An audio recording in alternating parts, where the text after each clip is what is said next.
इससे पहले हमने कोवेरिएंट डेरिवेटिव पढ़ा था। सबसे पहले हमने आर्बिट्रेरी वेक्टर फील्ड जो डिस्कस कर रहे हैं, सबसे पहले हमने कोवेरिएंट डेरिवेटिव पढ़ा था। वो जो हमने बताया था कि ये जो है जनरलाइजेशन है, जो हम लिख रहे हैं, यानी जस्ट जो हमने डायरेक्शनल डेरिवेटिव किया था उसी को हमने कॉपी किया था कि उसी की वो एक्सटेंशन सिर्फ उधर रियल वैल्यूड फंक्शन होता है और यहाँ पे हम जो है वेक्टर फील्ड ले लेते हैं।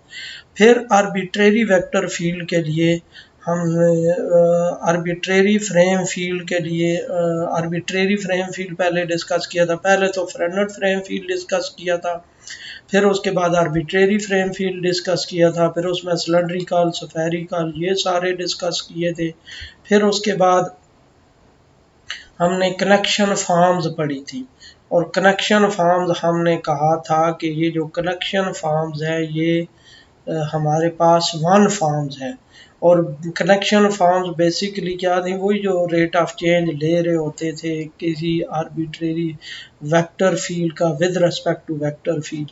फिर उसके बाद हमने कनेक्शन इक्वेशंस पढ़ी थी। कनेक्शन इक्वेशंस क्या थी कि वही जो हमारे पास उनका जो रेट ऑफ चेंज है, जिस तरह हमने टी एन बी का rate of change in terms of T N B find किया था फ्रेनेट फार्मूलाज में, इसी तरह हमने ये कहा था कि इनका जो रेट ऑफ चेंज है, कोई भी आर्बिट्रेरी वेक्टर फील्ड्स हैं उनका जो रेट ऑफ चेंज है वो इन टर्म्स ऑफ वेक्टर फील्ड्स कैसे लिखा जा सकता है, और उनके जो कोफिशिएंट्स है वो कनेक्शन फॉर्म्स, वो जो कनेक्शन फॉर्म्स के कोफिशिएंट है ओमेगा ये, उसको उसकी एक्सपेंशन में हम कैसे लिख सकते हैं उसको। और आज का टॉपिक है स्ट्रक्चरल इक्वेशंस, यानी वही जो स्ट्रक्चरल इक्वेशंस हम देखते हैं कि ये जो बेसिकली स्ट्रक्चरल इक्वेशंस बनाते हैं ये उसी से ही हम जो हमारे पास कनेक्शन फॉर्म्स है बेसिकली वो भी वन फॉर्म है, उसको लेके और फिर उसके बाद हम आगे एक और अभी डिस्कस करेंगे डुअल वन फॉर्म, उनको लेके तो हम ये इक्वेशंस कंस्ट्रक्ट करते हैं जी।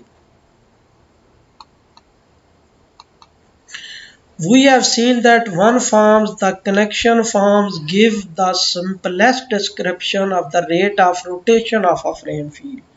यानी वो जो कनेक्शन फॉर्म्स हमने पढ़ी थी वो सिंपल फ्रेम फील्ड की रोटेशन बता रहे होते हैं, रेट ऑफ रोटेशन के किस रेट से वो फ्रेम फील्ड रोटेट हो रहा है, क्योंकि वो होती है ना rate of change of the frame with respect to any vector field V, यानी किस लिहाज से उनमें रोटेशन आ रही है, ये कनेक्शन फॉर्म्स वो बता रही होती हैं। Further more the frame field itself can be described in terms of one form, और जो फ्रेम फील्ड है वो भी इसी तरह इन terms of one form describe की जा सकती हैं, जो हमने कनेक्शन इक्वेशंस में पढ़ा था। अब एक और है जी, if E1 E2 E3 is a frame field on R cube then the dual one forms theta 1, theta 2, theta 3 of the frame field are of one form such that theta IV equal to V dot I at the point P for each tangent vector V to R cube at P। अब देखें ये जो है हमारे पास, यानी domain में क्या है टेंजेंट वेक्टर, जब डोमेन में टेंजेंट वेक्टर है और रेंज आगे क्या बन रही है, अगर कोई एक पॉइंट पे टेंजेंट वेक्टर ले रहे हैं तो ये एक रियल नंबर बन रहा है, और अगर बहुत सारे टेंजेंट वेक्टर्स ले रहे हैं तो ये आगे रियल वैल्यूड फंक्शन बन रहा है। तो ये हमारे पास वो वन फॉर्म की वो डेफिनेशन, वन फॉर्म बेसिकली क्या होती है कि वो टेंजेंट वेक्टर्स को एक रियल नंबर पे मैप करती है, और उसकी जो दो कंडीशंस है, फर्स्ट एक कंडीशन कौन सी है कि real valued function on the set of tangent vectors, वो तो नज़र आ रहा है यहाँ से कि बेसिस में टेंजेंट वेक्टर्स हैं और आगे इनका जो रिज़ल्ट है वो एक रियल नंबर आ रहा है। फिर दूसरा हमारे पास क्या होगा कि ये लिनियरिटी की प्रॉपर्टी सेटिस्फाई करेगा। अब देखें, note that theta is linear और tangent vector that each point hence it is a one form. अब लिनियरिटी की प्रॉपर्टी ये कैसे सेटिस्फाई कर रहा है, अगर v की जगह पे हम लिख देते हैं a v plus b w, जब A V plus B W लिख देते हैं तो वो A theta V plus B W sorry A V plus B W, उनको जब इधर लिखते हैं तो ये आ जाता है यहाँ पे A V plus B W at the point P. V और डब्ल्यू जो टेंजेंट वेक्टर्स हम पॉइंट पी पे लिए गए हैं, तो वो डिस्ट्रीब्यूटिव प्रॉपर्टी यूज़ करके वो आगे सिंप्लीफाई करके तो ये लिनियरिटी की प्रॉपर्टी भी सेटिस्फाई कर लेते हैं। तो इस तरह ये जो डुअल वन फॉर्म्स हैं ये हमारे पास वन फॉर्म्स बनती हैं। In case of the natural frame field, the dual forms are just dx1, dx2 और dx3।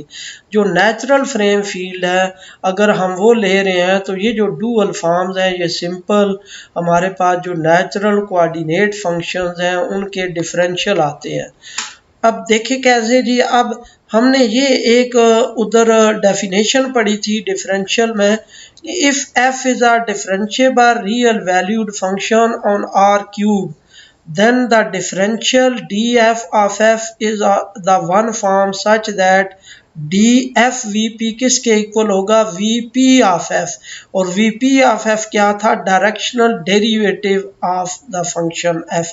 यानी df जो vp है, जो इसमें f में चेंज आ रही है with respect to tangent vector vp, वो किसके इक्वल होगी, सिंपल vp ऑफ f के इक्वल होगी। क्योंकि vp ऑफ f भी तो हमारे पास वो इनिशियल रेट ऑफ चेंज ही बता रहा होता है, as p moves, initial rate of change of the f as p moves in v direction।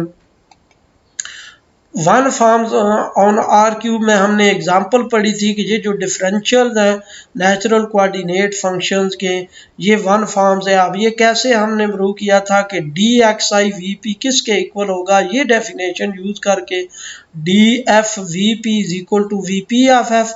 अब यहाँ पे एफ की जगह पे एक्स आई है तो यहाँ पे क्या आ जाएगा, वी पी ऑफ एक्स आई। और हमने उधर डायरेक्शनल डेरिवेटिव की डेफिनेशन में ये भी पढ़ा था कि कोई भी जो है हमारे पास जो डायरेक्शनल डेरिवेटिव है वो इस तरह लिखा जा सकता है, ये हमारे पास कंपोनेंट्स उस वेक्टर के हैं टेंजेंट वेक्टर के, और यहाँ पे partial F I partial x, जो उधर पार्शियल एफ पार्शियल एक्स आई लिखते होते थे, यहाँ पे ये एक्स आई है तो पार्शियल एक्स आई पार्शियल एक्स जे। तो ये पार्शियल एक्स आई पार्शियल एक्स जे किसके इक्वल हो जाएगा, डेल्टा आई जे के। यानी अगर ये दोनों इक्वल है तो 1 हो जाएगा, अगर डिफरेंट है तो 0 हो जाएगा। जैसे पार्शियल एक्स 1 है और पार्शियल वाई पार्शियल एक्स 0, तो डेल्टा आई जे की वैल्यू 1 होगी जब आई और जे दोनों इक्वल होंगे। तो जब जे को आई रिप्लेस करें तो ये आ जाएगा वी आई के इक्वल आ जाएगा। यानी D X I V P किसके इक्वल आ गया, वी आई के इक्वल हमारे पास आ गया। अब डी एक्स आई वी किसके इक्वल लिख दिया, वी आई के इक्वल। और वी आई हमारे पास क्या है, V dot U I at P, क्योंकि वी को ऐसे लिख सकते हैं ना, वी आई को V dot U one U one plus V two plus V three. तो ये जो हमारे पास है, और उसको फिर ऐसे लिखा जा सकता है V dot U I P. यानी ये जो वी वन है तो वी वन जो आएगा, वी वन को ऐसे लिख सकते हैं ना, वी डॉट यू वन, क्योंकि वो वही आ जाता है, वी वन ही बन जाता है। तो इस तरह ये जो डेफिनेशन है, जो हमने वन आगे डुअल वन फॉर्म की डेफिनेशन पढ़ी है, वो ये सेटिस्फाई हो रही है। V dot U I at the P, इधर जो है वेक्टर फील्ड जो है वो नेचुरल फ्रेम फील्ड है।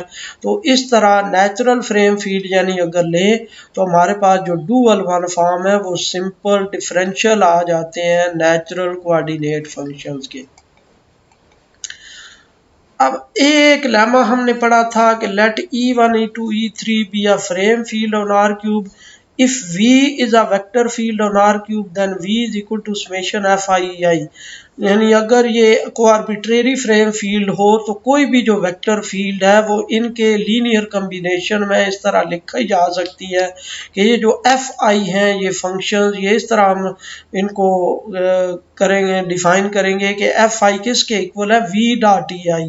Are the call the coordinate functions of v with respect to e1 e2 e3। ये हमारे पास क्या कहेंगे, कोऑर्डिनेट फंक्शन के फर्स्ट कोऑर्डिनेट, सेकंड कोऑर्डिनेट, और ये कोफिशिएंट रिप्रेजेंट कर रहे होंगे। और ये सेकंड रिजल्ट भी हमने पढ़ा था, लेकिन हम इसको देख रहे हैं, फोकस कर रहे हैं ये फर्स्ट रिजल्ट पे।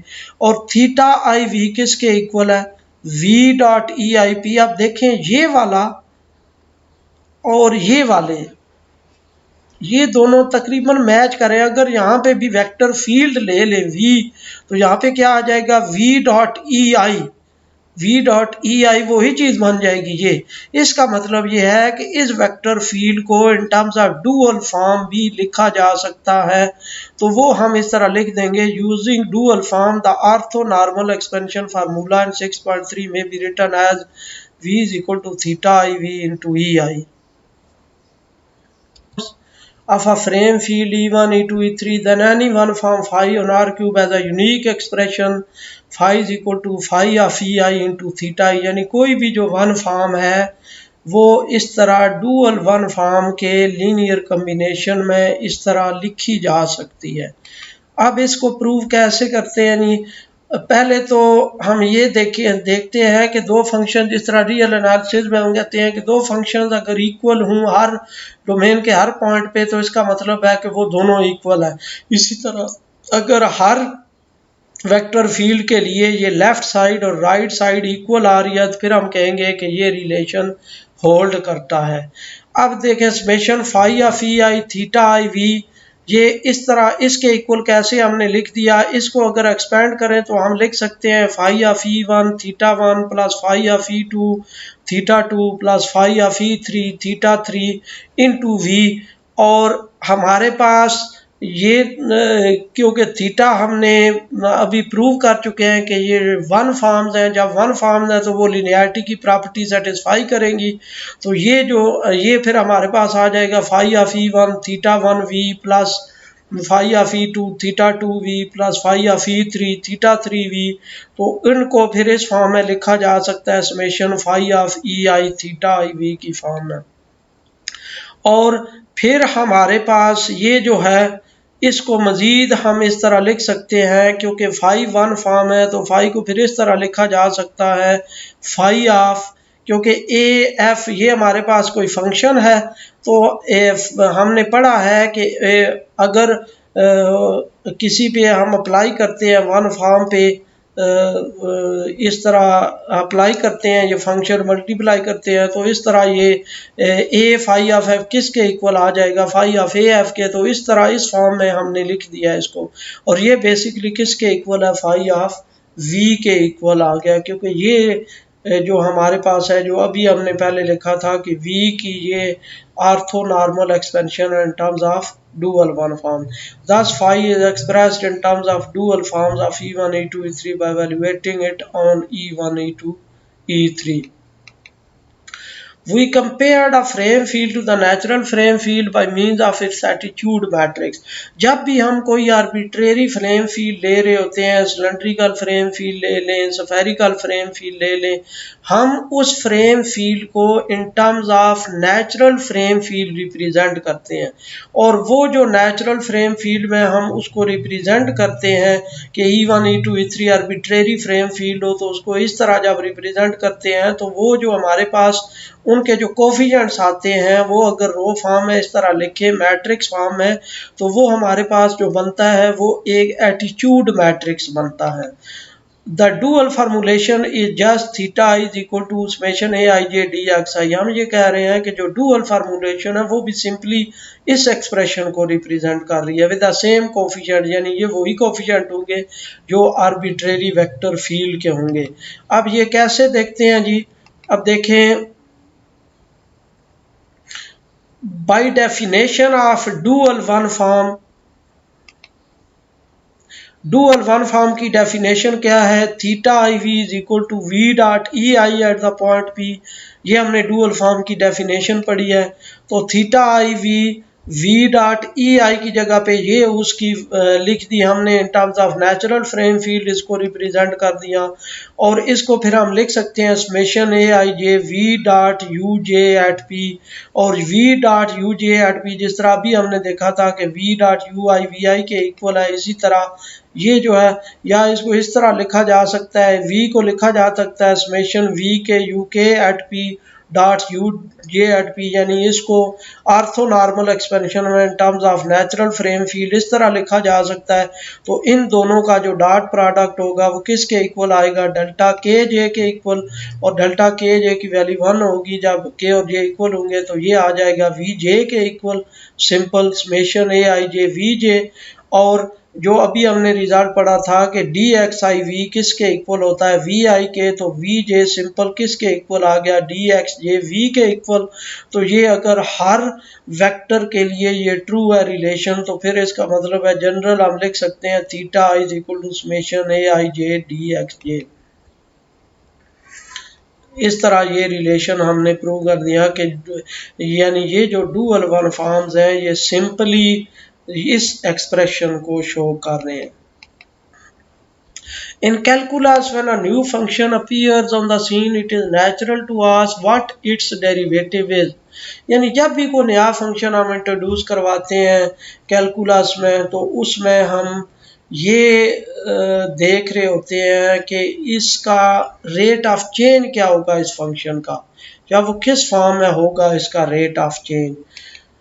Similarly, with fun forms having associated with each frame field its dual forms and connection form, it is reasonable to ask whether their exterior derivatives are. इसी तरह जो वन फॉर्म्स हैं हमारे पास किसी फ्रेम फील्ड से जो associate किए गए हैं, या उसकी जो डुअल फॉर्म्स हैं या कनेक्शन फॉर्म्स हैं, हम देखते हैं कि जब वो वन फॉर्म्स हैं, क्योंकि हम हमारे पास जो कनेक्शन फॉर्म्स हैं वो भी वन फॉर्म्स हैं, और जो हमने डुअल वन फॉर्म्स पढ़ी हैं ये भी वन फॉर्म्स हैं, तो हम देखते हैं कि इनका जो एक्सटीरियर डेरिवेटिव है, जो वेज प्रोडक्ट है, जिस तरह हमने वो डिफरेंशियल फॉर्म में डिफाइन किया था कि इसका एक्सटीरियर डेरिवेटिव किसके इक्वल होगा, और वो जो एक्सटीरियर डेरिवेटिव है वो हमारे पास वो जो दोनों एक्सटीरियर डेरिवेटिव हैं इन कनेक्शन फॉर्म्स के भी और डुअल वन फॉर्म्स के भी, वो हमारे पास बेसिकली हैं कार्टन स्ट्रक्चरल इक्वेशंस। अब देखते हैं कि कार्टन स्ट्रक्चरल इक्वेशंस क्या हैं जी। Let E1, E2, E3 be a frame field on R cube with dual form theta 1, theta 2, theta 3 and connection forms omega ij। ये डुअल वन फॉर्म्स है और ये कनेक्शन फॉर्म है, the exterior derivatives of the form satisfy. तो इसका जो exterior derivatives है in form का ये इस तरह होगा, the first structural equation D theta I इसके इक्वल हो जाएगी समेशन ओमेगा आई J wedge product theta J. ये हमारे पास first Cartan first structural equation है। आई की वेरिएशन है 1 2 3 और जे इसी तरह 1 2 3 वेरी करेगा हमारे पास। सेकंड स्ट्रक्चरल इक्वेशन है जी d omega I j is equal to summation के ए आई के वेज प्रोडक्ट ओमेगा के जे, और आई जे की वेरिएशन होगी 1 से लेके 3 तक। ये हमारे पास सेकंड स्ट्रक्चरल इक्वेशन है, Cartan structural equation. We know that the simplest description of the connection forms omega I j of a frame field is as a single skew symmetric matrix omega with entries. ये हमने पढ़ा था जो connection forms हैं, ये जो omega आई जे है, इसको हम इन terms of skew symmetric matrix भी लिख सकते हैं, यानी ये जो एंट्रीज हैं ये इन terms of skew symmetric matrix भी लिखी जा सकती हैं। Then, for example, omega is expressed in terms of the attitude matrix A of the frame field by the matrix equation। और ये भी हमने पढ़ा था कि वो जो हमारे पास मैट्रिक्स है वो हमारे पास in terms of attitude matrix का डिफरेंशियल और उसका ट्रांसपोज लेके जो उनका प्रोडक्ट आता है उस फॉर्म में भी लिखा जा सकता है उसको। Similarly, the dual forms of a frame field can be described by a single n by 1 matrix with entries theta I। तो इसी तरह जो डुअल फॉर्म्स हैं सपोज उनको हम ऐसे लिख सकते हैं कि मैट्रिक्स फॉर्म में लिख सकते हैं। सपोज आर क्यूब के लिए हम इस तरह लिख सकते हैं कि θ1, θ2, θ3 और एक्साई हमारे पास अगर वो मैट्रिक्स हो जिसकी एंट्रीज जो नेचुरल कोऑर्डिनेट्स एक्स आई, तो डी एक्स आई को इस तरह लिख सकते हैं आर क्यू में dx1, dx2 और dx3। और so the formula theta I is equal to summation A I J D X J can be written as theta is equal to A D X I. तो ये जो formula हमने पहले लिखा है कि डुअल वन फॉर्म जस्ट इस expression को रिप्रेजेंट करती हैं, तो इसको इन टर्म्स ऑफ मैट्रिक्स इस तरह लिखा जा सकता है। इधर ये मैट्रिक्स आ गया, ये कॉलम वेक्टर आ गया θ1, θ2, θ3 और ये एटीट्यूड मैट्रिक्स आ गया और इसकी जगह पे ये लिख दिया हमने डी एक्स आई। अब इस मैट्रिक्स एक्सप्रेशन को यूज करके और ये जो हमने ये मैट्रिक्स एक्सप्रेशन बनाया है इसको यूज करके हम कार्टेल स्ट्रक्चरल इक्वेशंस प्रूव करेंगे। Proof of the first structural equation. अब फर्स्ट स्ट्रक्चरल इक्वेशन प्रूफ देखते हैं। Since d square is equal to 0, ये हमने पढ़ा था वन फॉर्म में कि जो चेंज है डिफरेंशियल है उसका जो चेंज लेंगे तो वो तो 0 आएगा, क्योंकि डिफरेंशियल हमारे पास बेसिकली चेंज ही बता रहा है, वो कांस्टेंट है, तो कांस्टेंट में जो चेंज आएगी वो 0 ही होगी। इसलिए D of D X I 0 के इक्वल आ जाएगा। D theta is equal to D of A into D X I, product rule apply करेंगे तो ये हमारे पास क्या आ जाएगा D A into D X I, क्योंकि जो सेकंड टर्म है हमारे पास ये वाली ये 0 हो जाएगी इसमें। और ए क्योंकि ए एटीट्यूड मैट्रिक्स ऑर्थोगोनल होता है तो उसको हम लिख सकते हैं ए ट्रांसपोज ए आइडेंटिटी। तो इसको ए ट्रांसपोज ए जब हमने इधर इंट्रोड्यूस करवा लिया तो D A transpose by definition ये ओमेगा के इक्वल आ गया और ए डी एक्स आई किसके इक्वल आ गया, जो भी हमने देखा है वो थीटा के इक्वल आ गया।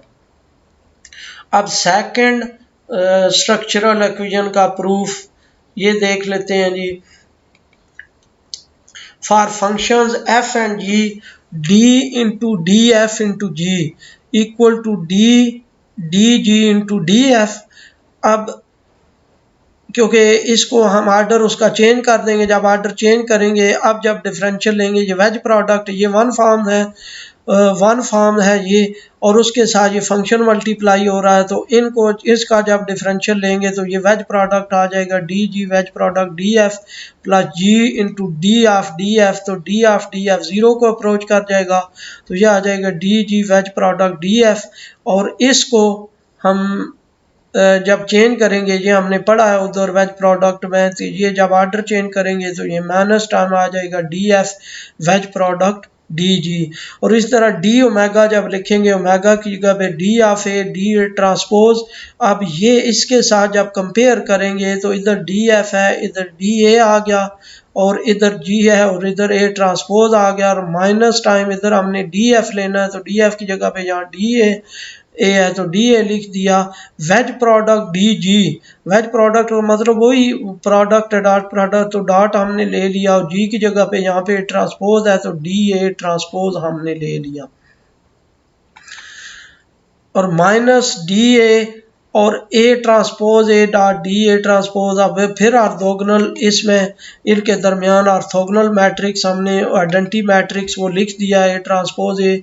फिर ये आ गया minus D of A transpose into D A transpose. अब ये तो इक्वल आ गया माइनस ओमेगा के और इसको हम लिख सकते हैं d of A into A transpose का ट्रांसपोज, क्योंकि हमें पता है कि ए बी होल ट्रांसपोज किसके इक्वल होता है B transpose into A transpose. तो ये हमारे पास फिर वैल्यू किसकी आ गई ओमेगा की और ओमेगा का ट्रांसपोज ले लिया और ओमेगा जो कलेक्शन फॉर्म्स हैं वो हमें पता है ये कलेक्शन फॉर्म्स हमारे पास ये स्क्यू सिमेट्रिक मैट्रिक्स है। अगर मैट्रिक्स फॉर्म में लिखें तो ये स्क्यू सिमेट्रिक मैट्रिक्स हमारे पास होता है तो ओमेगा ट्रांसपोज किसके इक्वल आ जाएगा माइनस ओमेगा के, वो माइनस और माइनस मल्टीप्लाई हो गए प्लस आ जाएंगे। तो इस तरह हम ये सेकंड स्ट्रक्चरल इक्वेशन प्रूव कर लेते हैं।